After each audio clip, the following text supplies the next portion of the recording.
आइए कथा के अग्रसर होते हैं, समय का ध्यान देते हुए आज मुझे कथा वीरांगनी करनी है। तो मेरे भाई बहन, इस प्रकार भगवान शिव के विवाह की तैयारी हुई। भगवान शंकर दूल्हा बने, नंदी के ऊपर विराजमान हुए। आगे आगे बहुत सारी ब्रह्मा विष्णु महेश इंद्र आदि समस्त देवी देवता विद्यमान हुए और भगवान शिव अपनी बारात लेकर के पर्वतराज के यहाँ पे पहुंचे। एक सखी ने देखा, आइए थोड़ी देर संकीर्तन कर लेते हैं कि गौरा बेहावन आएगा रे गांधा को पेवैया, हाय हाय रे धनिया को दैया। गौरा बेहावन आएगा रे गांधा को पेवैया, हाय हाय रे धनिया को पेवैया। गौरा बेहावन आएगा रे गांधा को पेवैया, हाय हाय रे धनिया को दैया। गौरा बेहावन आएगा रे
प्रकार भगवान शिव का विवाह हुआ। तो मैंने विवाह की कथा आपको परसों के दिन कह के सुना चुका हूँ। समय का ध्यान देते हुए आज कथा को मुझे विराम करना अंतिम दिन है ना। ये कथा को यहीं पे विराम करता हूँ। इसके बाद मेरे भाई बहन श्रीमद् देवी भागवत महापुराण की प्रमुख चरित्र को प्रारंभ करते हैं। श्रीमद् देवी भागवत महापुराण की कथा के अनुसार इसके बाद आती कथा रंभ और करम्भ की। रंभ और करम्भ महाप्रतापी दो दानव थे। रंभ और करम्भ महाप्रतापी दो दानव थे। शिव विवाह की कथा मैंने परसों के दिन ही पूर्ण कर दिया था। कल रात्रि में भी कथा कर रहे थे लेकिन कथा तक पहुंच ही नहीं पाए थे, तो बिल्कुल शॉर्टकट में थोड़ी कथा सुना रहा हूं। रंभ और करम्भ की कथा थी श्रीमद् देवी भागवत महापुराण में। इधर 88,000 ऋषियों को सूत जी महाराज कथा सुना रहे हैं। महाराज जनमेजय जो परीक्षित के पुत्र हैं उन्हें आस्तिक जी मुनि कथा सुनाते हैं। भगवान ब्रह्मा नारद को कथा सुना रहे हैं। आस्तिक मुनि राजा जनमेजय से कहते हैं कि हे राजा, एक बार की बात है, महाप्रतापी रंभ और करम्भ हुए जिनका पुत्र हुआ महिषासुर,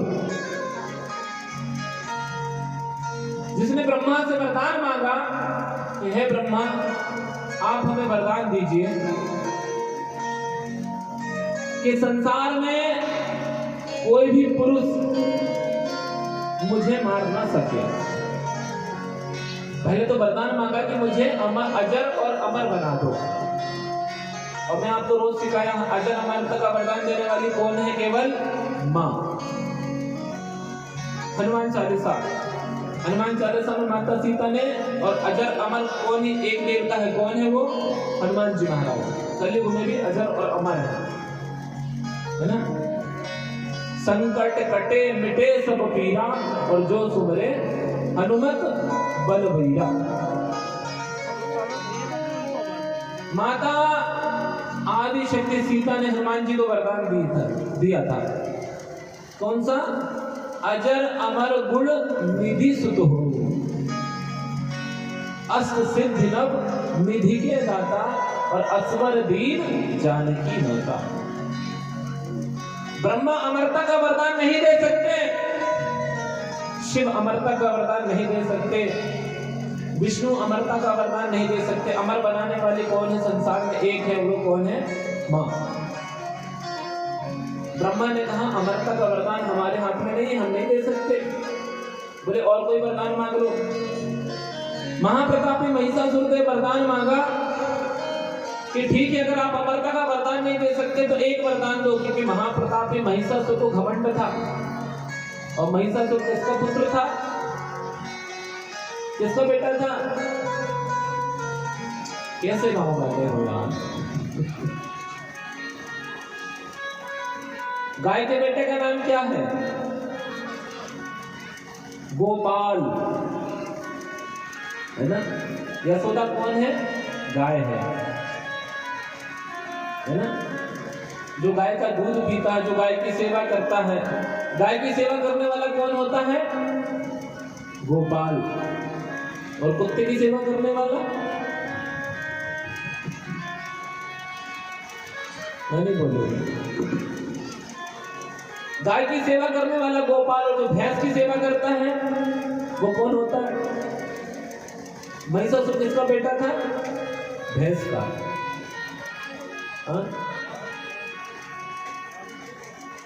किसका?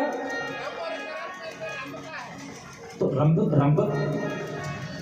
भैया राजी की ना 4 स्कूल उठीते हैं। खड़े हो।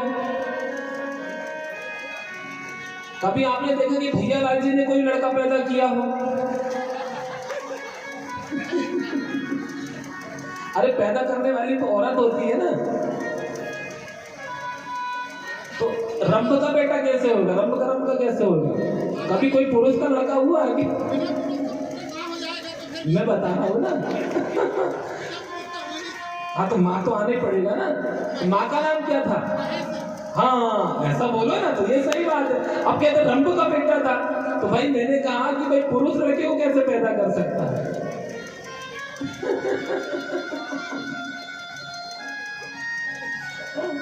थोड़ी हंसी मजाक होनी चाहिए, हंसती रहा करो, अच्छी लगती है। महिषासुर जिसका बेटा था भैंस का, है ना। तो जो गाय की सेवा करते हैं उनके घर गोपाल आते हैं, और जो भैंस की सेवा करते हैं ना उनके घर महिषासुर आते हैं। अब तुम जानो कि तुम अपने घर में महिषासुर को बुलाना चाहते हो कि गोपाल को बुलाना चाहते हो। और जितने भी गांव वाले ना बिल्कुल लोभी हो गए आजकल, हैं? अब रोज सुबह सो के उठ जाते हैं और कहते हैं, एक दिन मैंने पूछा भैया दूध आ गया क्या? अरे महाराज जी अभी भैंस नहीं लगाए हैं। तो मैंने कहा गाय का दूध पिएंगे तो गाय जैसे होंगे, और भैंस का दूध पिएंगे तो फिर। और मेरे ये भैया लाल कह रहे थे फिर लोग पूरे, क्या महाराज जी क्या बताएं, हमारे गांव में तो गाय नहीं है। बोले जितनी भी औरतें ना भैंस का दूध पीती है, बोले भैंस ही जैसी हो गई। मैंने नहीं बोला, मेरे को नहीं बोला, मैं किसी को, ये भैया लाल बोल रहे थे।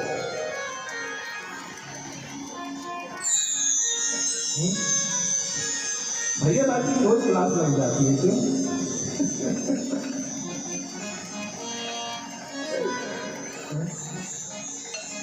आस्तिक मुनि से राजा जनमेजय ने पूछा कि प्रभु रंभ और करम्भ जो थे वो कौन थे, और क्यों महिषासुर इनके माध्यम से पैदा हुआ? एक बार की बात है, रंभ और करम्भ दो भाई थे। रंभ और करम्भ ने 1000 वर्ष तक ब्रह्मा जी का तप किया। ओम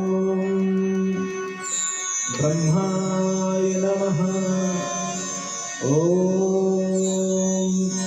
ब्रह्माय नमः। ब्रह्मा जी आए। रंभ जो था ना उल्टे होकर के जल में तपस्या कर रहा था, और करम्भ जो था ना वृक्ष के ऊपर चढ़ के तपस्या कर रहा था। रंभ बड़ा था, करम्भ छोटा था। जिस समय रंभ और करम्भ तपस्या कर रहे थे तो राजा इंद्र का सिंहासन डोलने लगा।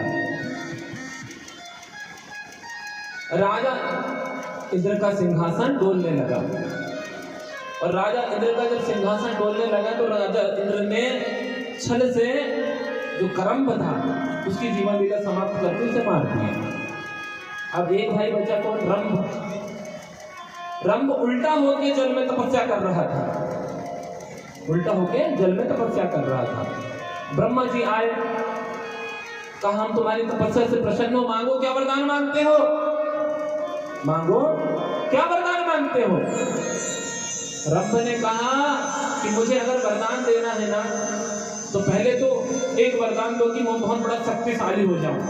ब्रह्मा जी ने कहा तथा अस्तु। दूसरा वरदान मांगा कि मुझे संसार में कोई ना मार सके। तो ब्रह्मा जी ने कहा कि नहीं भाई ये बात गलत है, किसी न किसी के हाथ तो मरना पड़ेगा। तो बोले स्त्री से मुझे कोई भय नहीं है कि स्त्री में बल नहीं होता है। बोले स्त्री को छोड़ के संसार में मुझे कोई ना मार सके। बोले ब्रह्मा जी ने कहा तथा अस्तु, आशीर्वाद दे दिया।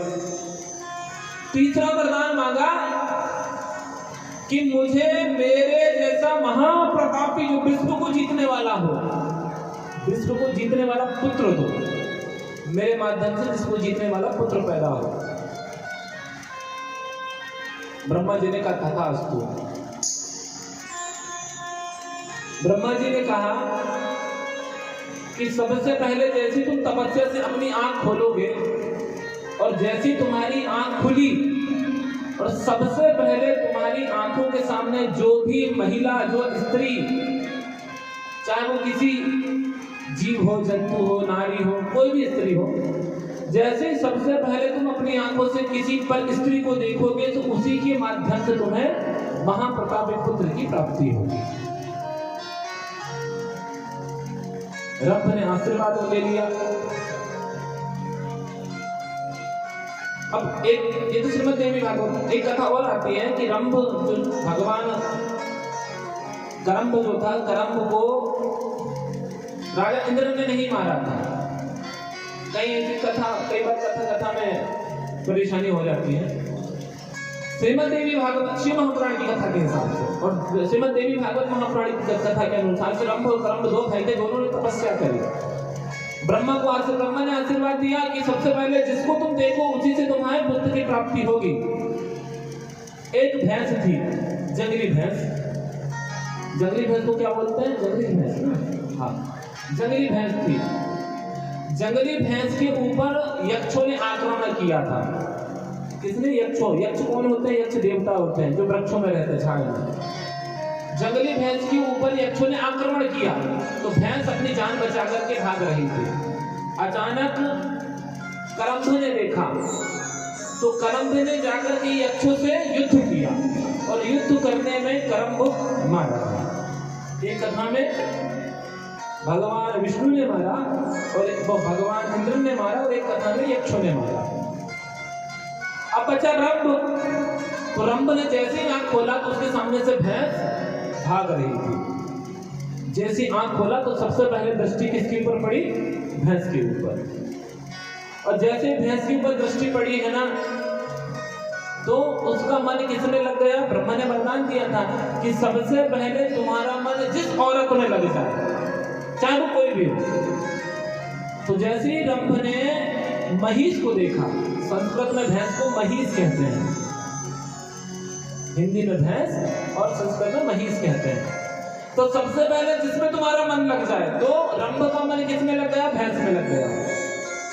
अचानक रंभ ने देखा कि बहुत सारे यक्ष उसके ऊपर आक्रमण कर रहे हैं, तो रंभ गया और यक्षों से युद्ध किया और युद्ध में भी रंभ का राम राम सत्य हो गया, मारा गया।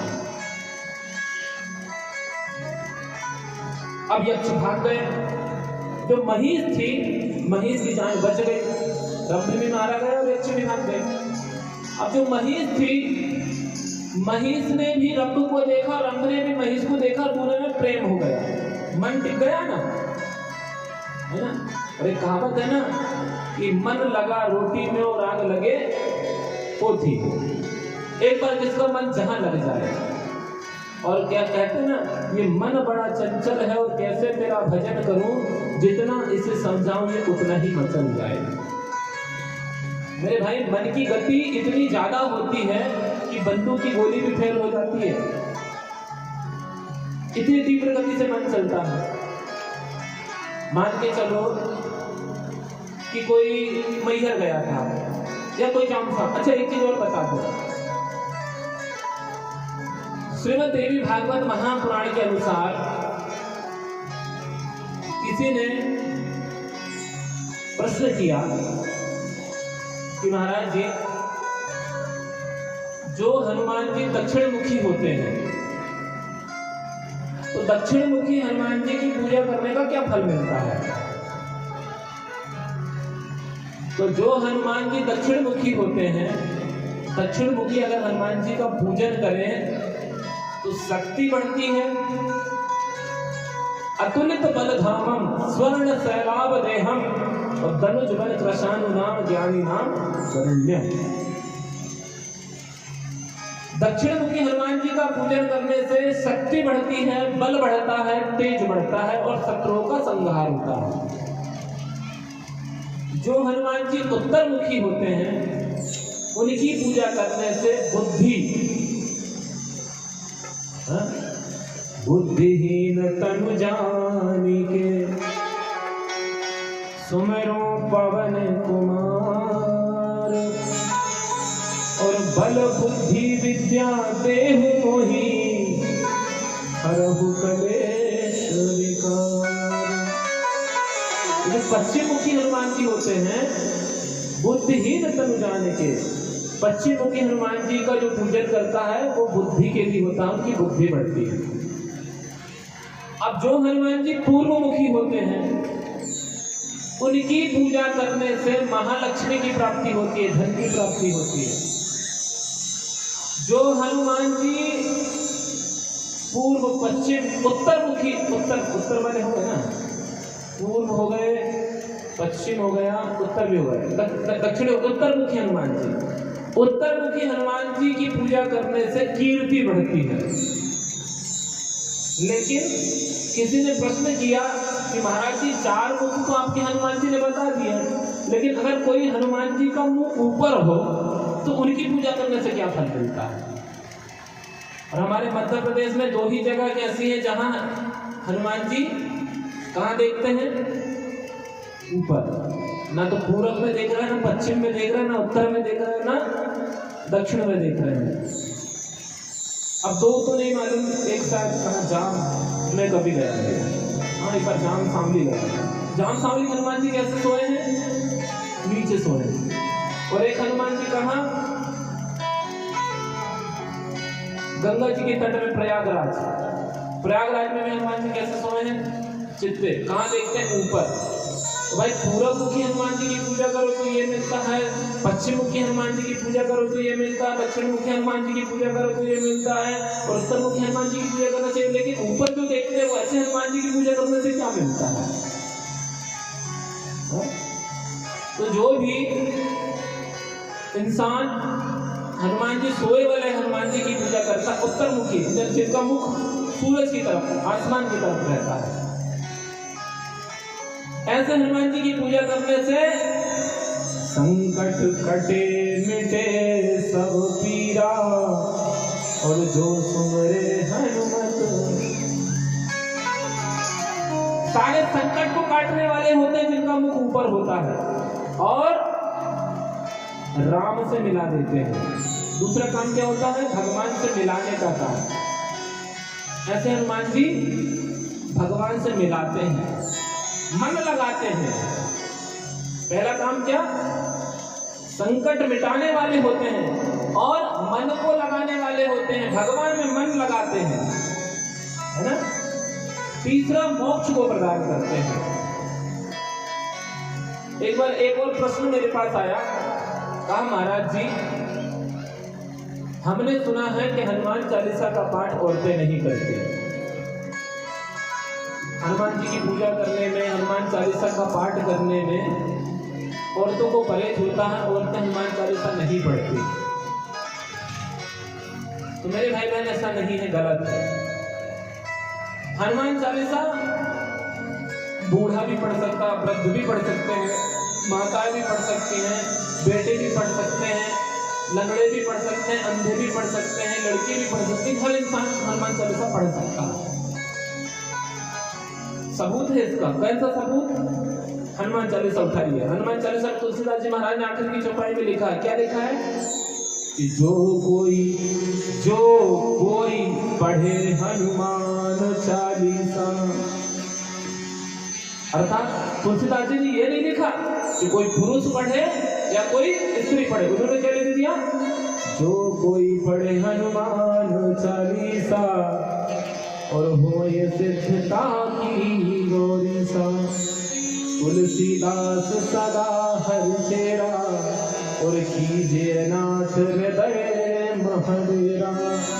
और दूसरे ने लिखा है कि जो कोई पढ़े हनुमान चालीसा, कोई भी हो, कोई भी पढ़ सकता है हनुमान चालीसा। हनुमान चालीसा पढ़ने में भेद नहीं है, औरतें भी पढ़ सकती हैं, लड़कियां भी। हाँ, थोड़ा पूजन में भेद है, पूजन भी कर सकते हैं, लेकिन हनुमान जी को स्पर्श नहीं करना चाहिए।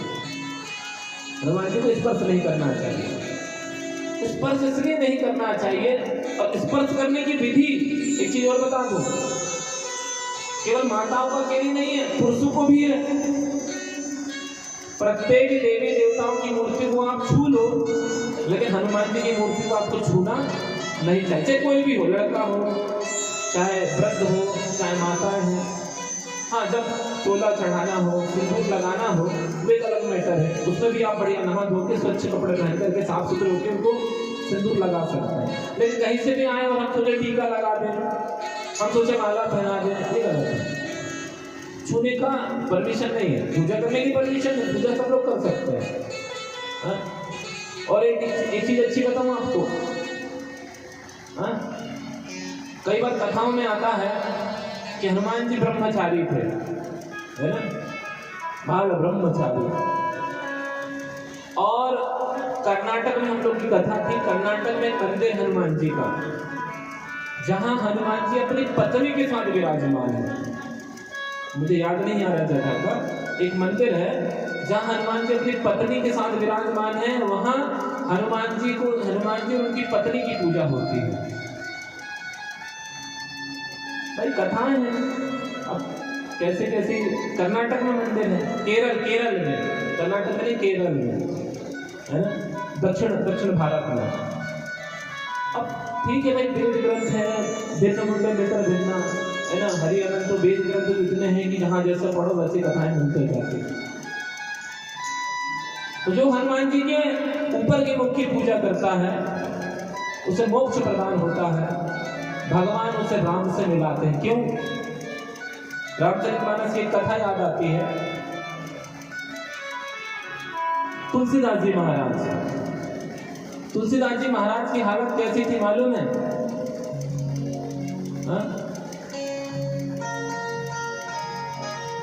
रामलाल जैसी जी, क्या नाम है इनका? वैसा नाम भूल जाता है, भैयालाल जैसे। अपनी पत्नी से इतना प्यार करते थे कि दिन भर में 100 बार अपनी पत्नी को आई लव यू कहते थे।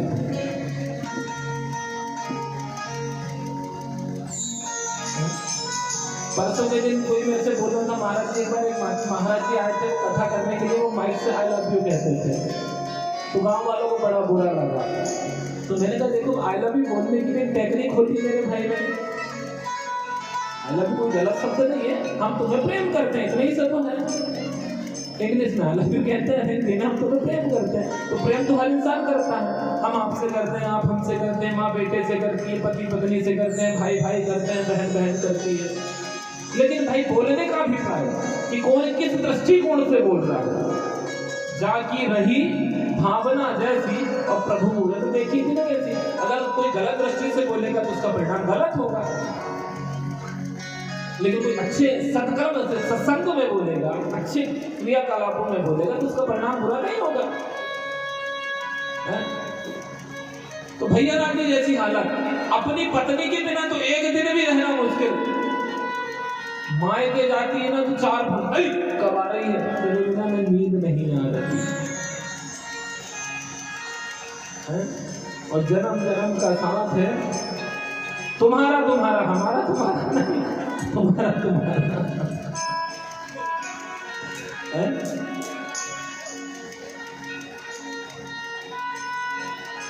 किसी महाराज जी ने कहा, अपने भाई को अपना भाई समझो, अपनी माँ को अपनी माँ समझो, और उनके मुंह से निकल गया कि अपनी पत्नी को अपनी पत्नी समझो। ऐसा नहीं मेरे भाई, तो तुम्हारी है, हमारी नहीं है। अब भगवान करे तुम्हारी से रहे। बड़ा प्रेम करते थे तुलसीदास जी महाराज, इतना प्रेम करते थे कि दिन रात बस मुंह में पत्नी कहाँ है पत्नी। प्रेम भी कभी कभी क्रोध का कारण बन जाता है। एक पति था, वो अपनी पत्नी को बहुत प्रेम करता था। अब पत्नी बेचारी घर में थी, पति को किसी कारणवश अमेरिका जाना पड़ा। अब अमेरिका जब पति चला गया तो बार बार फोन करे पत्नी को, दिन में 100 बार फोन करे, क्यों, क्या कर रही हो, तुम्हारी बहुत याद आ रही है। तो पत्नी से कहती, मतलब पत्नी बेचारी काम करती थी, एक दिन पत्नी तैयार हो रही थी, पति ने फोन किया पत्नी को, अरे भगवान तुम्हारी बहुत याद आ रही, क्या कर रही हो। पत्नी ने कहा, तैयार हो रही है, अपने बाल में गजरा लगा रही हूँ। पति ने कहा कि गजरा जो लगा रही हूँ फूलों की महक फोन से पहुंचा दो। फिर 1 घंटे बाद फिर फोन किया, पत्नी से कहा कि पत्नी बहुत याद आ रही तुम्हारी, तुम क्या कर रही हो? पत्नी ने कहा और तो मैं लिपस्टिक लगा रही हूँ। बोले थोड़ी सी मुस्कान मोबाइल में पहुंचा दो। अब पत्नी बेचारी बर्तन मांज रही थी, पति ने फोन किया, अरे भगवान क्या कर रही हो, बहुत याद आ रही हो। बोले बर्तन मांज रही हो, धोन भाई पहुंचा दूं क्या मोबाइल में?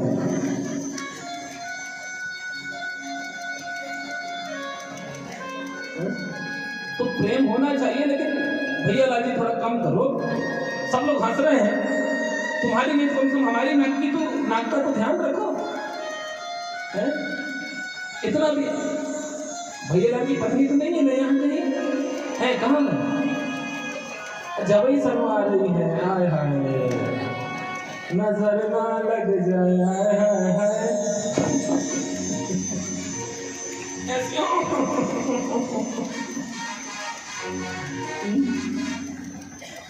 अब तैयार हो क्या है? अच्छा दोनों पति पत्नी जोड़े से आए ना,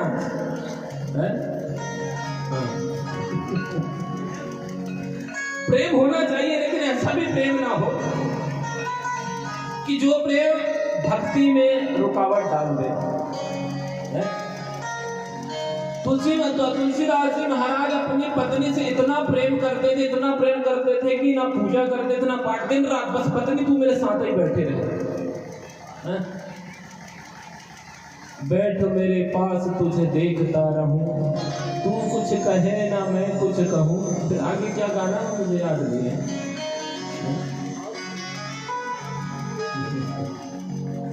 कितना प्रेम करते थे। एक दिन पत्नी ने तुलसीदास जी महाराज को बहुत जम से डांटा, अरे इतना प्रेम भी किसी कारण का नहीं होता। जितना प्यार मेरे से करते हो, अगर उतना प्यार भगवान से करो, उतना प्रेम परमात्मा से करो, तो परमात्मा तो मिल जाएगा। पत्नी तो एक जन्म का साथ है, मरने के बाद पति और पत्नी फुर्सत अलग अलग। लेकिन परमात्मा से प्रेम करे तो परमात्मा तो जीने के पहले भी है, जीते हैं तब भी है, और मरने के बाद भी है। तो प्रेम होना चाहिए, लेकिन परमात्मा से होना चाहिए, है ना? अब देखना एक बात और याद आई कि भूत, एक बार मेरे पास बच्चे लोग गए, महाराज जी भूत है भूत है। अरे मैंने कहा बेटा नहीं लगते, भूत होते नहीं है। नहीं वो जहाँ आप रहते हो उसके बाजू में इमली का झाड़ है, उसमें भूत रहता उधर मत जाना। मैंने कहा मेरा टेलीफोन नंबर लेके जाओ, भूत को देना और कहना हमसे बात करेगा। और एक तो कहे अरे क्या बताए कि हमारे पापा को उठा पटक दो।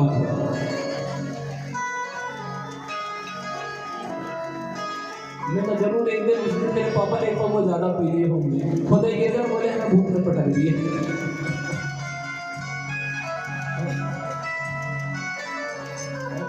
अच्छा सारे भूत जो होते हैं ना बुरे नहीं होते, एक बात आपको अच्छी बता दूं, सारे भूत बुरे नहीं होते। अब भूत कौन होते हैं? जो दिन रात गाली बकते हैं, वो मरेंगे तो आगे चल के वो भूत बनेंगे, दुनिया से भूत बनने के बाद भी वो गाली बकते रहते हैं। जो किसी का धन छीनते हैं, किसी की बुराई करते हैं, तो मरने के बाद भी वो वैसे भूत बनते हैं, मरने के बाद भी बुरे काम करते रहेंगे। और जो अच्छे लोग होते हैं, जो सत्संग करते हैं, भगवान का भजन करते हैं, पुरुषार्थ करते हैं, मरने के बाद भी वो भूत बने तो लेकिन अच्छे भूत बनते हैं। कि भूत प्रेत निकट नहीं आवे और महावीर जब नाम सुनावे। एक भूत वो होते हैं जो भूत प्रेत निकट नहीं आवे और महावीर जब नाम, हनुमान जी का नाम सुनते से दूर भाग जाते हैं। और एक भूत वो होते हैं जो भगवान का पता बताते हैं। श्रीमद् रामचरितमानस की आनंद रामायण की कथा है, आपको याद होगी कि तुलसीदास जी महाराज को एक भूत ने हनुमान जी का पता बताया था। तुलसीदास जी महाराज को एक भूत ने हनुमान जी का पता बताया था। तुलसीदास जी महाराज नित्य लोटा लेके सोची क्रिया करने जाते थे, है ना? एक दिन, और जब भी लोटे में जो सोच दिया में थोड़ा सा पानी बच जाता था, तो एक बेर का झाड़ था, थोड़ा सा जो भी पानी बचता था तो वो लाके बेर के झाड़ में डाल देते थे। बेर के झाड़ में पिशाच रहता था, पिशाच, भूत। एक दिन डाला, 2 दिन डाला, 3 दिन डाला, 4 दिन डाला, 1 साल डाला, 2 साल, वो नियम था कि रोज जाते थे सोच क्रिया में, जो पानी लगा वो यूज करें, जो थोड़ा पानी बच गया लाके बेर के झाड़ में डाल देते थे। अब जो बेर के झाड़ में जो रहने वाला भूत था ना, वो तुलसीदास जी महाराज के प्रसन्न हो गया। एक दिन भूत ने जोर से चिल्लाया, तुलसीदास महाराज मैं तुमसे बहुत प्रसन्न हूँ। इधर एक दिन पत्नी ने भी चिल्लाई कि जितना प्रेम मेरे से करते उतना प्रेम भगवान से करो। तो तुलसीदास ने पूछा कि अगर तू भगवान का पता जानती है तो मेरे को बता दे। तो पत्नी ने कहा भैया मैं तो नहीं जानती भगवान का पता। अब जानता होगा कोई, कभी ना कभी भगवान का पता मिल जाएगा। तुलसीदास जी महाराज बेर के झाड़ में रोज थोड़ा पानी डालते थे। बेर के झाड़ में एक पिशाच रहता था। पिशाच ने कहा तुलसीदास महाराज हम तुमसे प्रसन्न हैं। बोले क्यों प्रसन्न है, कौन हो? बोले मैं भूत हूँ और मैं पिशाच हूँ, इस वृक्ष में रहता हूँ। अच्छा, बोले मां क्या वरदान मांगते हो? तो तुलसीदास जी महाराज की खोपड़ी घूमी और फट से अपनी पत्नी की याद आई। कहा पत्नी कहती थी भगवान भगवान भगवान। अब भूत ने अच्छा अवसर मिला, हमारी मांग लेना चाहिए, और मांगने वाले में कभी पीछे नहीं हटते हैं, मांगने वाले कभी पीछे नहीं हटते। एक बार एक संत के ऊपर, मतलब एक सज्जन के ऊपर, एक युवक के ऊपर भगवान शंकर प्रसन्न हो गए। तो मांगने वालों की तो आदत मैं बताऊं आपको कि बिन मांगे मोती मिले और मांगे मिले न भीख। बिन मांगे मोती मिल जाता, मांगने वालों की तो बिल्कुल बात है। और काली मुंडे का इंसान तो पूछो मत। एक सज्जन के ऊपर भगवान शंकर प्रसन्न हो गए। भगवान शंकर ने कहा मांग के वरदान मांगता है। बोले बाबा बड़ी परेशानी। बोले क्या? बोले मेरे पड़ोसी बढ़ते जा रहे हैं और मैं जानती कहाँ हूँ। बोले क्या बात? देखो बोले मेरे पड़ोसी ने अच्छा मकान बना लिया, मेरा मकान नहीं बना है। मेरे पड़ोसी की 2 लुगाई आ गई, मेरी बेच भी नहीं है। मेरे पड़ोसी ने 5 एकड़ जमीन ले लिया, यहाँ 1 एकड़ भी नहीं है। भगवान शंकर ने कहा कि ठीक मांग, क्या वरदान मांगता है? अब उसने कहा कि भैया वरदान तो मांग लो, लेकिन बोले शंकर जी का एक शर्त है। बोले क्या? बोले जितना मैं तेरे को दूंगा ना उससे डबल तेरे पड़ोसी को दूंगा। उसने कहा यही तो परेशानी है, यही तो टेंशन है कि पड़ोसी दिन दोगुना कर रहा है, हम जाके कहाँ बैठे। बड़ा आदमी बड़ा बनते जाता है और छोटा छोटा बनते जाता है। क्यों मेरे भाई बहन? बड़े की सोच बड़ी जैसी होती है। विचार करिए कि रोड में आप बैठे, ये रोड बन रही है, एक व्यक्ति एक साइन करता है और 1 करोड़ रुपए सेक्शन कर देता है और कमाता कितना है? 10 लाख रुपए केवल एक साइन करने से। एक इंजीनियर एक हाथ से नक्शा बना देता है, कमाता कितना है? लाखों रुपए। और एक मजदूर दिन रात मेहनत करके वो रोड को बनाता है, कमाता कितना है? 100 रुपए। फर्क कितना ही सा है। जाकी रही भावना जैसे और प्रभु मूरत देखी थे वैसी। अगर जैसी हमारी सोच रहेगी ना वैसा हमें फल प्राप्त होगा। छोटे लोगों की छोटी सोच तो वो छोटे ही कमाते, बड़े लोगों की बड़ी सोच। तो भूत ने कहा मांगो क्या वरदान मांगते हो? नहीं, शंकर जी ने कहा कि मांग क्या वरदान मांगते हो? बोले जितना मैं तेरे को दूंगा तेरे पड़ोसी को डबल दूंगा। भगवान ने तथास्तु कह दिया। वो बेचारा घर आ गया। उसने कहा कि भगवान शंकर से हमें वरदान मांगे हैं, प्रैक्टिकल करना चाहिए, देखें कि सही होता कि गलत होता है। उसने मन में विचार करा कि मेरा एक घर बन जाए। फट से उसका घर बन गया। बाजू वाले के 2 घर बन गए। फिर उसने आंख बंद किया, बोले मेरे घर में गाड़ी आ जाए। उसके घर एक गाड़ी आ गई, बाजू वाले की 2 आ गई। अब उसको देखे बड़ा जलन। एक तो मेहनत हमने करे, भगवान शंकर हमने प्रसन्न करे और हमें एक ही चीज मिल रही है और बाजू वाले को 2 मिल रही है। लेकिन मांगने वाले भी भैया विचित्र होते हैं। बोले हमारी एक पत्नी आ जाए, बाजू वाले की 2 लोग आ गई। बोले हमारी 5 एकड़ जमीन हो जाए, बाजू वाले की 10 एकड़ जमीन हो गई। अब तो उसका दिमाग खराब हुआ। बोले हमारे घर के सामने बोले एक कुआं खुद जाए, तो बाजू वाले घर में 2 खुद गए। बोले हमारी एक आंख फूट जाए, बाजू वाले के 2 फूट गए। मांगने वाले और एक आंख से भी जाके वो कुआं में गिर गया, उसका भी राम राम सत्य हो गया। बाजू वाले वो कुआं में गिर गया, उसका भी राम राम सत्य हो गया। मांगने वाले। मैं बता रहा था 2 प्रकार के इंसान होते हैं, एक धन को छोड़ते नहीं है और एक धन को छीते नहीं। छोड़ते नहीं और एक धन को छीते भी नहीं है। दो ही तरह के होते हैं। मान के चलो अपन रास्ते में जा रहे हैं और कहीं 10 का नोट पड़ा है, कुछ लोग देख के अनदेखा कर देंगे, उसको छूएंगे भी नहीं, और कुछ लोग छोड़ेंगे भी नहीं, भले ही फटा क्यों ना हो लेकिन उठाएंगे जरूर। एक महात्मा, एक संत थे, जीवन में बहुत कंजूस थे, कभी दान धर्म पुण्य नहीं किया। भागवत की कथा चल रही थी, किसी ने कहा भाई कुछ दान पुण्य कर दो, ₹2 जो तुमसे बनता है। सज्जन ने कहा कि देखो सभी लोग दे रहे हैं, हमारा देना जरूरी है क्या? आपका कंजूस खोपड़ी है। बोले आज नहीं हम कल देंगे। कल भागवत में आए, उनसे कहा कि भैया अब तो दान पुण्य कर दो कुछ भी है? बोले हाँ करेंगे, दान पुण्य करेंगे। बोले क्या करोगे? बोले एक ढेला, पहले ढेला चलता था ना, एक ढेला। अब देखो दान भी किया तो क्या किया कंजूस ने, एक ढेला चांदी का सिक्का, पुराने समय की कहानी है। अब उसने अपने घर से एक ढेला चांदी का सिक्का हाथ में लेके आया है? अब किसी ने कहा कि भैया दान कर दो, कम से कम कुछ तो दान करो, लेकर ढेला दान करो। अब वो बेचारा मन में सोचने लगा दें कि ना दें, कंजूस था, बार बार दें कि ना दें, हाथ उठाए देने के लिए तो नहीं देते।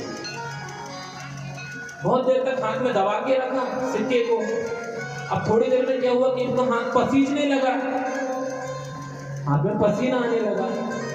जैसे पसीना आने लगा ना, सोचा कि अब दे ही देते हैं, दान करे देते, एक ढेला दे देते हैं दान में। जाने लगा, हाथ उठाया दान देने के लिए, हाथ में पसीना आ गया। जैसे हाथ खोला ना, पसीना आया, सिक्के की तरफ देखा, वो कहा मत रो, तुम बहुत रोते, तुम्हारे बहुत आंसू मिले, हम तुम किसी को नहीं देंगे। फिर उठाया जेब में रख दिया। सिक्के से कहा तुम रो रहे हो, हमारे पास से जाना, तुमको नहीं देंगे, उठाया जेब में रख दिया। एक इंसान छोड़ते नहीं है, एक इंसान देते नहीं है, एक इंसान छोड़ते नहीं है और एक इंसान छूते नहीं है। तो ये कौन सा इंसान था छोड़ने वाला? नहीं, एक इंसान छोड़ते नहीं है और एक इंसान देते नहीं। एक बार की बात थी, एक कंजूस सेठ था, जीवन में कभी दान धर्म किया ही चले, कभी दान धर्म नहीं किया, इतना कंजूस था कि चमड़ी जाए लेकिन कपड़ी ना जाए। एक दिन पत्नी ने कही इतनी कंजूसी भी कोई काम की नहीं है, आज मकर संक्रांति जाओ, गंगा जी नहा के जाओ, थोड़ा पुण्य प्रताप कमा लो। अब 12 किलोमीटर गंगा मैया। अब सेठ जी ने कहा कि गंगा मैया नहाने जाए तो ऑटो में जाना पड़ेगा, फिर कुछ ना कुछ खर्चा होगा। अब थे तो कंजूस, अब जीवन में कुछ भी हो हमें 1 रुपये खर्चा नहीं करना। पत्नी ने चिल्लाया कि भैया कोई भी बहाने से गंगा मैया चल जाओ, नहा के आ जाओ, आज संक्रांति है। अब बेचारा सेठ ने कहा कि चलो आज गंगा जी नहीं मिलते हैं। अब बेचारा तैयार हुआ और पैदल चला गया गंगा मैया। अब कंजूस था। अब गंगा मैया के घाट में पंडा लोग रहते हैं। अब मन में जाग गया, जैसे पहुंचा, बोले कि गंगा जी के घाट में नहीं जाएंगे। बोले क्यों? बोले वहाँ पंडा लोग रहते हैं, अगर गंगा जी में नहीं फिर दक्षिणा मांगेंगे। तो गंगा जी के घाट में जहाँ पंडा लोग रहते हैं वहां नहीं पहुंचा कंजूस, कहां पहुंच गया? मुर्दा घाट में। उस घाट में नहीं गया जहाँ पंडित लोग रहते हैं, पंडा लोग, क्योंकि वहां जाएंगे नहाएंगे तो फिर दक्षिणा मांगेंगे। था तो कंजूस, चंडी जाए लेकिन कपड़ी ना जाए, तो वो घाट में नहीं गया। कहाँ चला गया? मुर्दा घाट में। अब मुर्दा घाट में कौन रहता है? अब जो इधर एक दिन कोई सीट छोड़े तो मुर्दा घाट खड़े, तो 24 घंटे मुर्दा घाट में खाड़ी रहता है। उसने देखा कि मुर्दा घाट में कोई भी नहीं, हाँ खाली है, यहाँ कोई दक्षिणा मांगने वाला नहीं है, कोई अंडा पंडा भी नहीं है। हाँ कहा इसमें स्नान कर लेना चाहिए। ऊपर भगवान बैठे थे, भगवान देख हंस रहे थे कि धन्य है ऐसा कंजूस। अरे रुपए 2 रुपए बचाने के लिए कहाँ मुर्दा घाट में आ गया। अब भगवान ने परीक्षा लेना चाहिए। एक पंडा का रूप बनाए भगवान ने, और वो जैसे सेठ गया उसने गंगा मैया में डुबकी लगाया हर हर गंगे कह के, और जैसे निकले तो पंडा के रूप में भगवान खड़े थे। कहा यजमान की जय हो। सेठ ने देखा, बोले कौन हो? अरे बोले हम तो ये मुर्दा घाट के पंडा हैं। सेठ ने कहा कि लो मुर्दा घाट भी नहीं छोड़ा क्या? मुर्दा घाट तो छोड़ देते कम से कम, जहां जाओ वहीं बस नहाए और यजमान की जय होकर के चले आते। बोले मुर्दा घाट तो छोड़ देते। पंडा ने कहा नहीं भैया देखो तुमने नहाए हो तो दक्षिणा तो देनी पड़ेगी, जो बने वो दो, हम ये नहीं बोल रहे कि बहुत दो। और तो हम तो संतोषी ब्राह्मण है, संतोषी पंडा, और मुर्दा घाट में तो कोई आता नहीं है, और जो भी आता ना तो वो बिल्कुल 1 साल का हमारा इतना देके चले जाता है, साल भर खाने पीने का इंतजाम करके चला जाता है। कंजूस सेठ ने बोला कि साल भर का, हम तो तुम्हें 1 दिन का ना दे, 1 दिन का भी नहीं देंगे हम। अब कंजूस था। अब पंडा ने कहा कि चलो नहीं एक काम करो, उधार ही दे दो, झूठे ही मूठ संकल्प कर लो, उधार ही दे दो। अरे सही में भगवान ने इतना भी कंजूसी की हद हो गई यार। अरे कुछ भी 1 ही रुपए दे दे। कहा अच्छा एक काम करो, झूठे ही मूठे कुछ तो दे दो, अच्छा एक काम करो फ्री में संकल्प उधार दे दो। अब सेठ ने सोचा कि हाँ भाई फ्री की बात है, फ्री में संकल्प हो रहा है। तो बोले क्या दोगे? बोले 1 ढेला। कहते 1 ढेला, 1 रुपए चलता ना 1 ढेला। भगवान ने कहा कंजूसी की हद हो गई, एक तो हमारे घाट में नहा भी लिया और दक्षिणा देने का नाम आया तो 1 ढेला। अच्छा बोले चल संकल्प कर ले। अब जैसे संकल्प हो गया, फ्री में उधार, कभी आएंगे तो दे देंगे, दिया नहीं कभी आएंगे तो दे देंगे। अब सेठ जी ने गंगा मैया नहाया और अपने घर पहुंचे, 12 किलोमीटर चल के थक गए बेचारे, घर में आए। अब सेठ जी जैसे घर पहुंचे हैं ना, और बाहर से पंडा बाबा पहुंच गए, खटखटाया यजमान की जय हो। पत्नी निकली, कहा कौन हो भैया, कौन हो?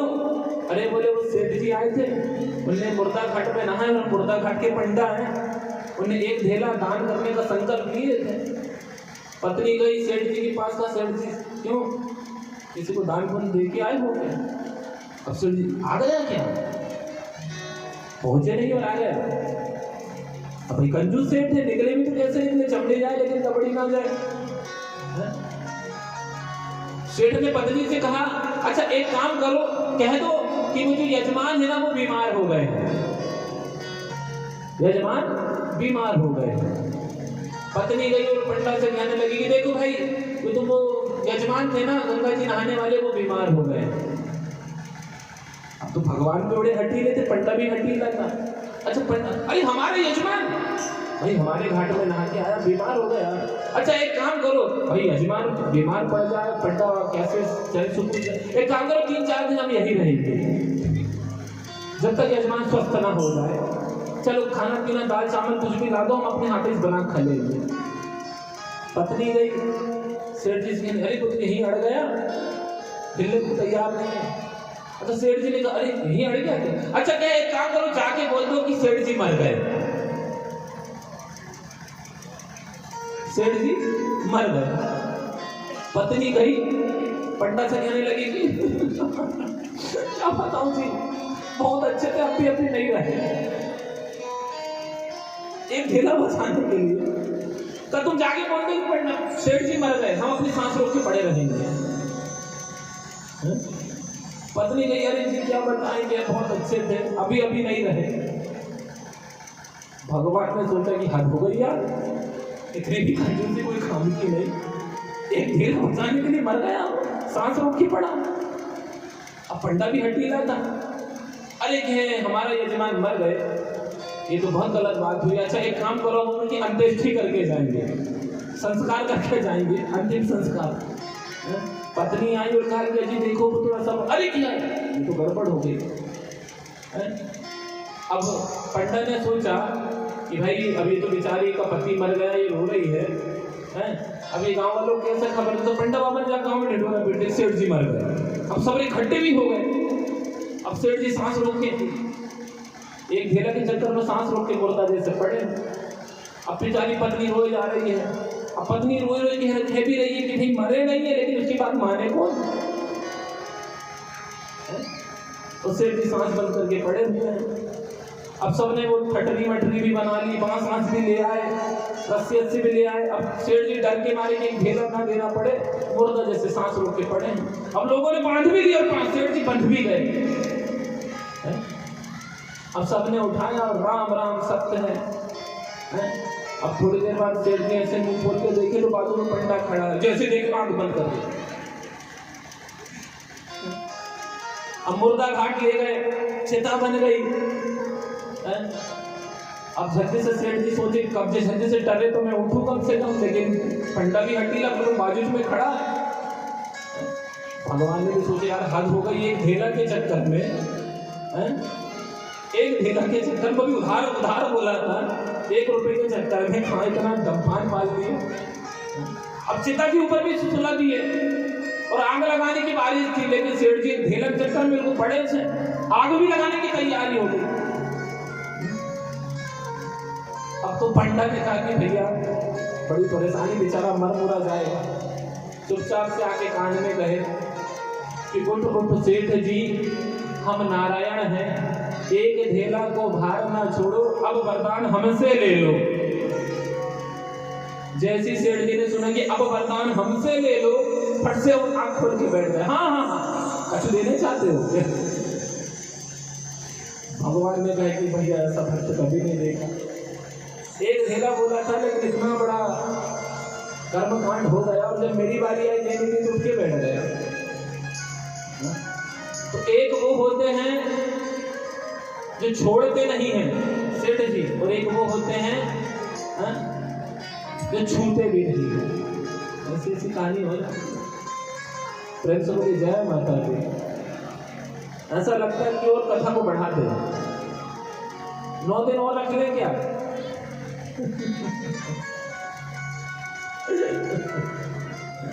मैं बता रहा था रंभ और कर्म की कथा। ब्रह्मा जी ने वरदान दे दिया कि सबसे पहले जिस औरत में तुम्हारा मन लग जाए, तो रंभ का मन किसमें लग गया? महिष में, और रंभ भी मारा गया।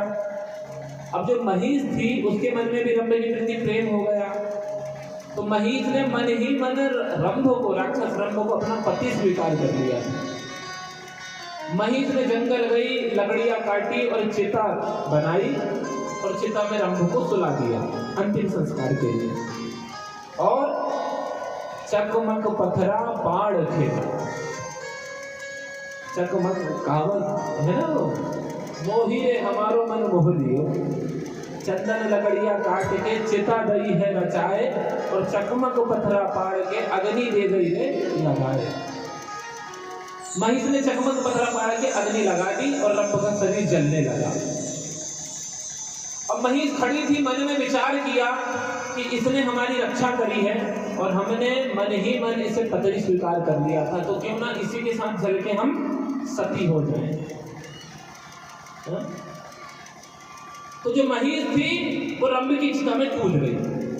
अब जैसे रंभ की चिता में महिष कूदी, तो जो महिष थी उसका शरीर और रंभ का शरीर एक हुआ और उनका खून मिल गया, दोनों अंगार में आग में जलने लगे। और जैसे जलने लगे तो जलते जलते अचानक आग से एक ज्वाला निकली और देखते देखते महाप्रतापी महिषासुर का प्रादुर्भाव हो गया। बोली जगदम्बा महारानी की। अब महाप्रतापी दाता महिषासुर ने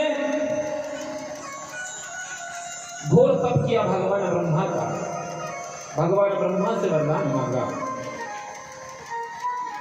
घोर तप किया भगवान ब्रह्मा से वरदान मांगा कि अगर आप मुझे वरदान देते हो तो त्रिलोक को जीतने वाला वरदान दो। अब जब ब्रह्मा ने तथास्तु कह दिया ना, तो रंभ जो थे उसने, महिषासुर जो था उसने उत्पात मचाना शुरू कर दिया।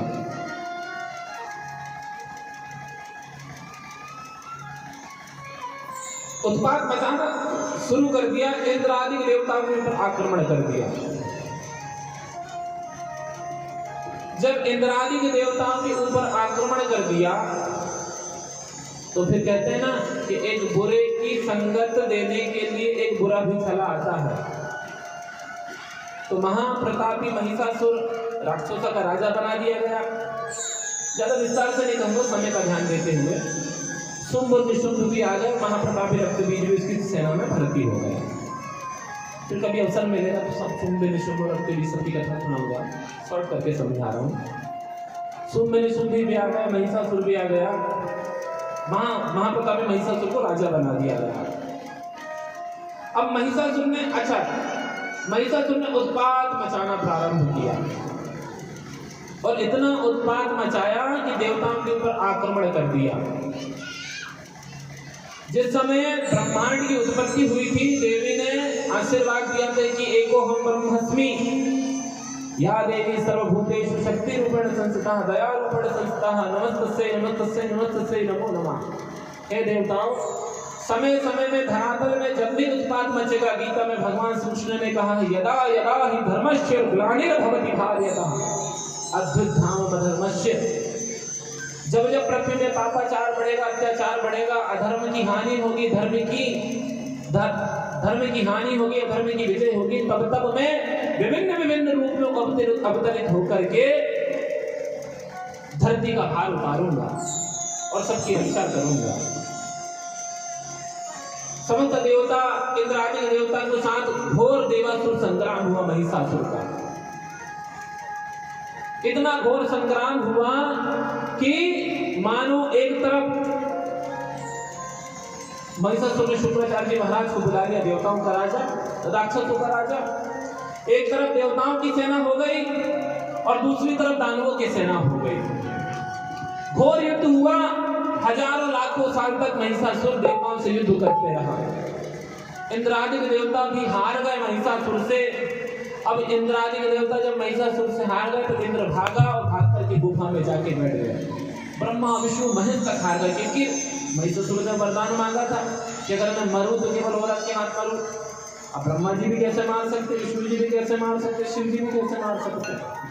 अब सारे के सारे देवता इकट्ठे हुए और अब यदा यदा ही धर्मस्य ब्रह्मा विष्णु महेश को ध्यान आया कि एको हम ब्रह्मस्मि। माता ने कहा था कि जब जब धरती में अत्याचार बढ़ेगा, पापाचार बढ़ेगा, तो मैं अनेक अनेक रूप से दुर्गा लक्ष्मी के रूप से अवतरित होंगी और राक्षसों का सर्वनाश करूंगी। अब सारे के सारे देवताओं ने माता आदिशक्ति का ध्यान किया है। हे माँ आदिशक्ति, या देवी सर्वभूतेषु सर्वमंगल मांगल्ये, सबने ध्यान किया। माँ कहाँ हो? ये महाप्रतापी महिषासुर ने उत्पात मचाया, हम आके हमारी रक्षा करो। ओ मैया रक्षा करो